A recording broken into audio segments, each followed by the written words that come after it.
billahi minasyaitonir rajim. Bismillahirrahmanirrahim. Assalamualaikum warahmatullahi wabarakatuh. Bismillahirrahmanirrahim. Alhamdulillahirabbil alamin. Wassallallahu ala sayyidina Muhammadin wa ala alihi wa sahbihi ajmain. Subhanaka la ilma lana illa ma 'allamtana innaka antal alimul hakim. Nawaina ta'alluma wa ta'lima wa tadhakkura wa tadhkira wa nafa wal intifa' wal ifadata wal istifadata wal hasanata masuki bi kitabillahi wa sunnati rasulih wa du'a ilal huda wa dalalata alal khairi batigha wajhillahi wa mardatihi wa qurbihi wa sawabihi subhanahu wa ta'ala. Amma ba'du, alhamdulillah pada kesempatan hari ini kita kembali dapat melanjutkan pembahasan seputar ilmu akidah atau ilmu tauhid, yang mana kita sama-sama membaca kitab Al-Jawahirul Kalamiyah karya Syekh Thahir bin Salih Al-Jazairi. Alhamdulillah pada pertemuan sebelumnya kita telah menyelesaikan rukun iman yang pertama, yaitu pembahasan seputar iman kepada Allah Subhanahu wa taala, yang mana kita sudah bahas secara rinci apa saja pokok-pokok keimanan kepada Allah Subhanahu wa taala, bagaimana cara beriman kepada Allah Subhanahu wa taala, dan kita tutup kemarin pembahasan seputar bagaimana cara memahami ayat-ayat mutasyabihat, yaitu ayat-ayat yang mana kalau tidak dijelaskan akan membawa seseorang kepada pemahaman tasybih. Dalam hal ini Allah akan diserupakan dengan makhluk. Dan itu semua telah kita bahas pada pertemuan sebelumnya. Insya Allah pada pertemuan hari ini kita akan melanjutkan pada rukun iman yang kedua, sekaligus merupakan pembahasan yang kedua, yaitu pembahasan seputar iman kepada malaikat. Qala al-musannif rahimahullah ta'ala, nafa'ana Allah bi'alumihi wa bi'alumi masyayikhina fid dharaini amin. Al-mabhatsus tsani, pembahasan yang kedua, fil imani bil malaikah, yang berkaitan dengan iman kepada para malaikat, wa yashtamilu ala thalathi masailah, yang mana pembahasan ini mencakup di dalamnya adalah 3 permasalahan. Yang pertama, mal malaikatu.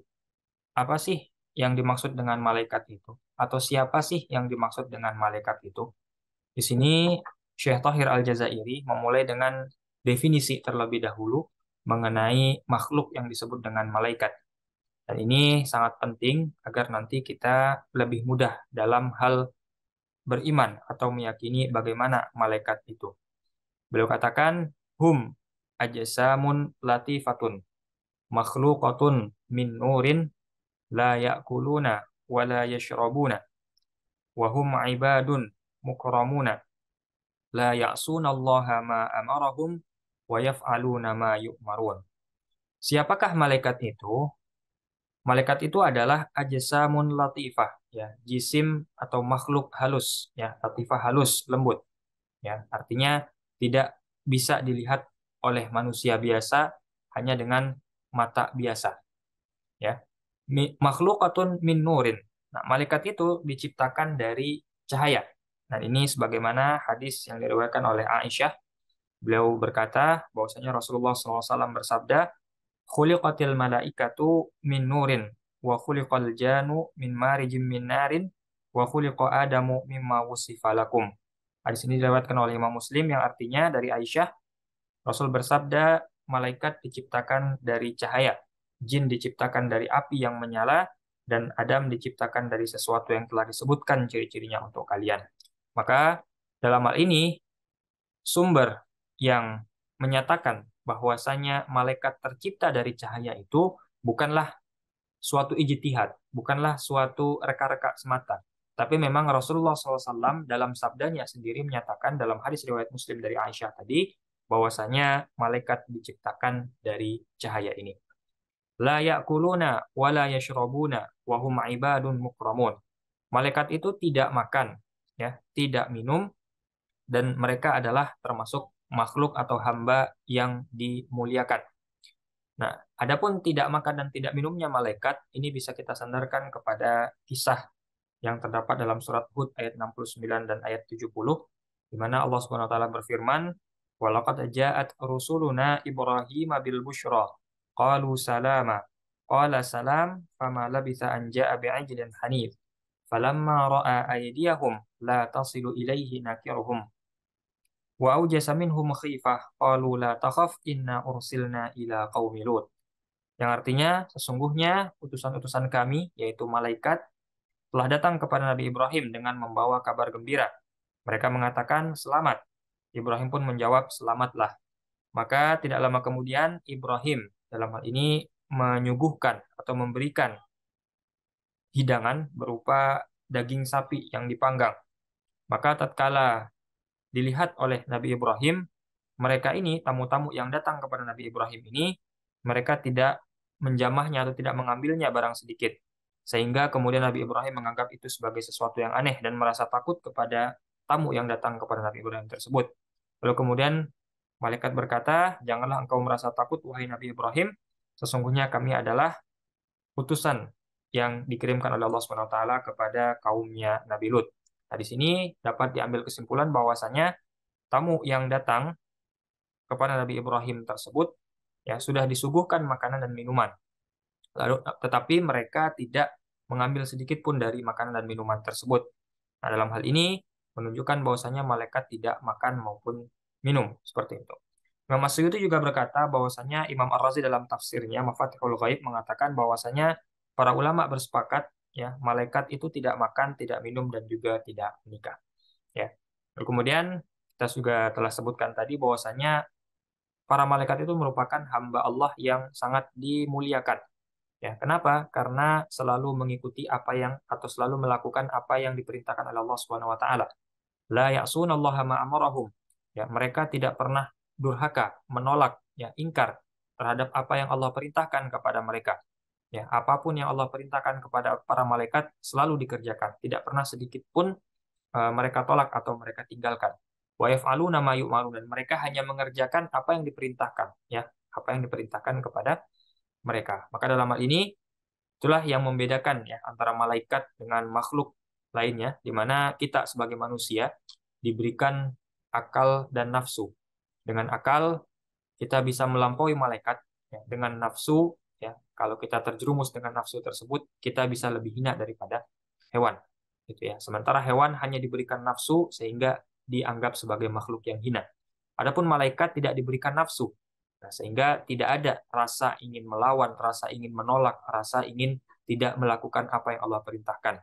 Karena itu banyak sekali kita baca riwayat-riwayat dalam kitab juga bahwasanya ada malaikat yang sejak diciptakan sampai dengan seterusnya itu hanya bertasbih saja, hanya beristighfar saja, hanya bertahmid atau bertakbir saja. Ada juga malaikat yang kemudian hanya bertugas melakukan apapun yang Allah perintahkan dan tidak pernah sekalipun meninggalkannya, sejak diciptakan bahkan sampai kapanpun nantinya.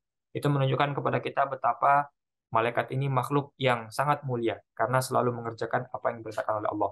Nah, kita sebagai manusia, kalau hanya diberikan akal tanpa nafsu, mungkin kita akan setara dengan malaikat. Tapi di sini kita diberikan akal dan juga nafsu, di mana kita harus pandai dalam mengelola kapan menggunakan akal, kapan menggunakan nafsu.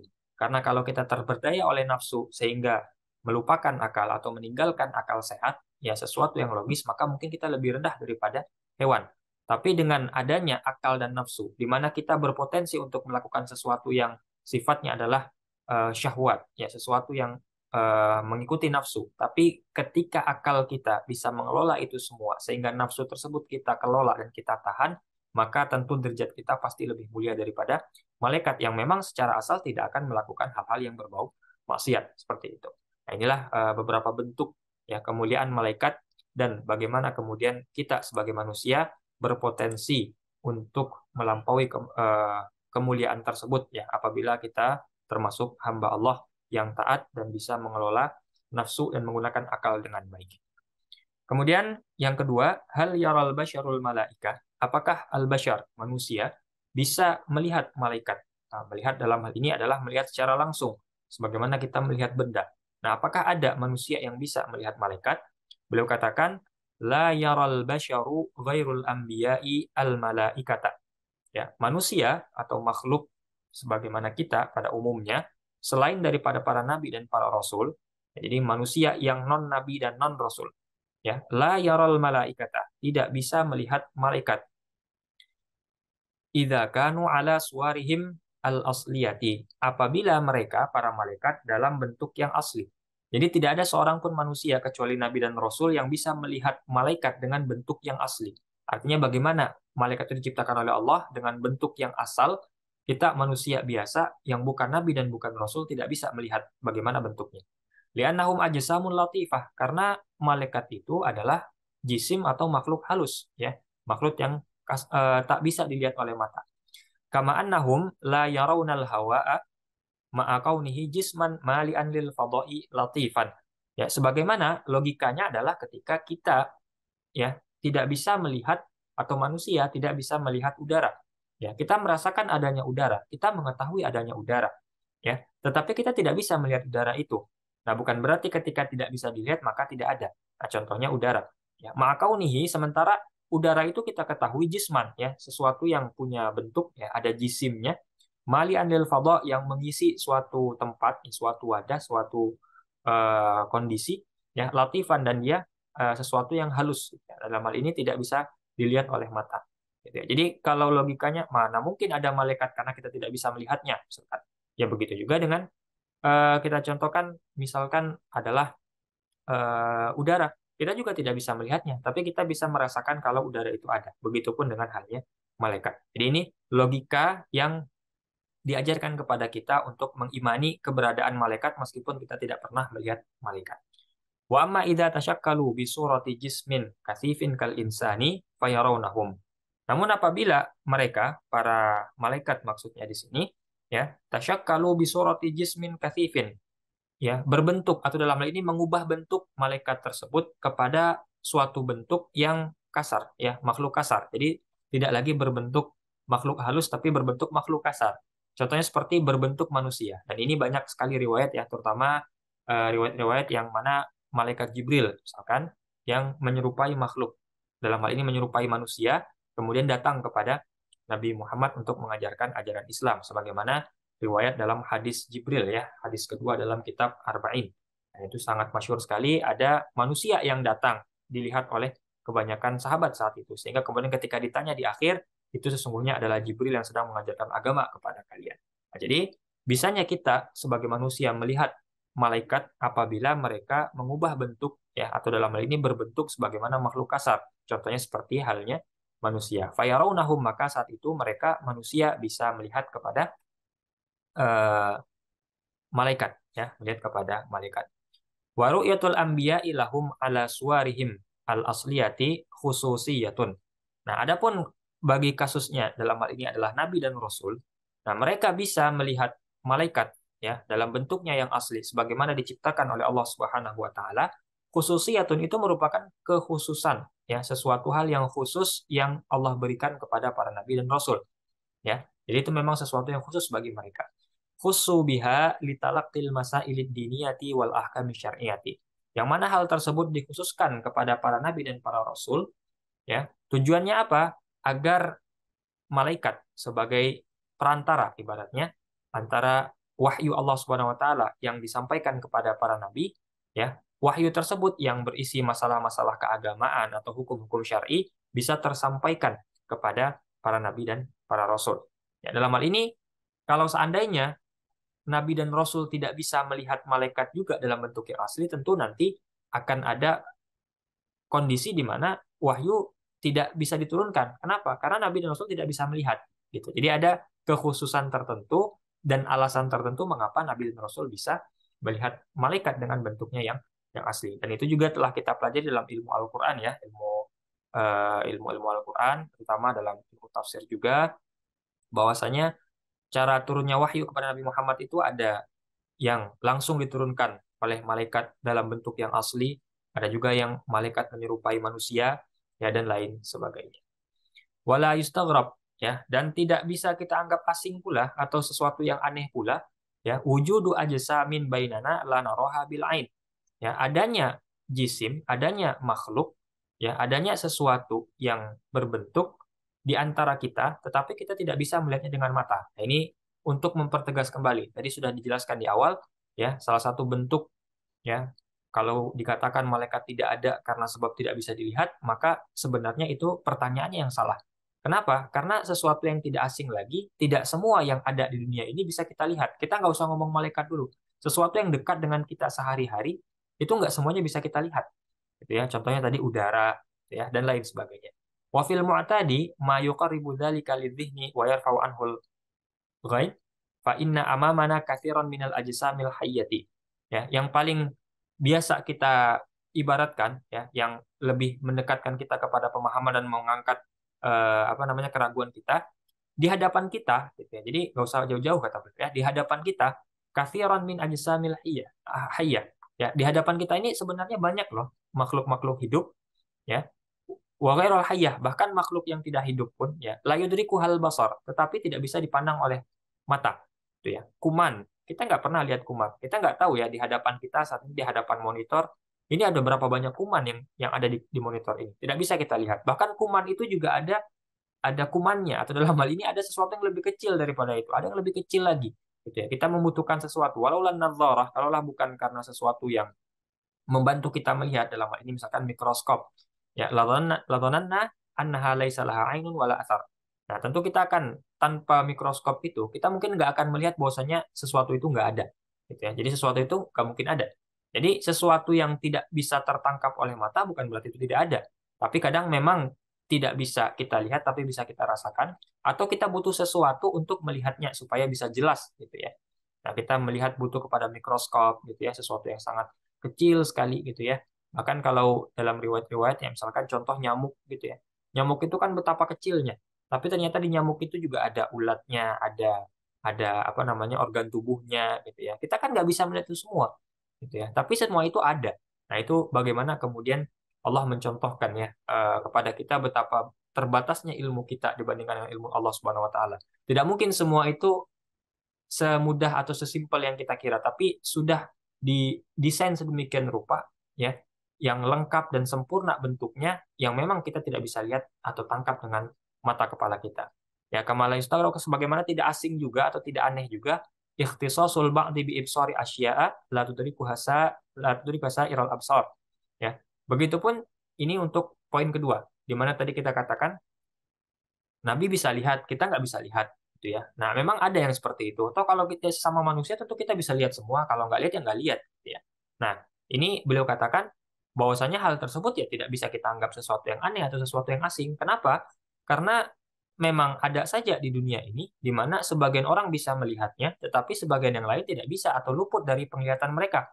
Ya, fa inna fi ikhtilafil absari fi quwwatil idraki wa dha'fihi ibratan li ulil absar.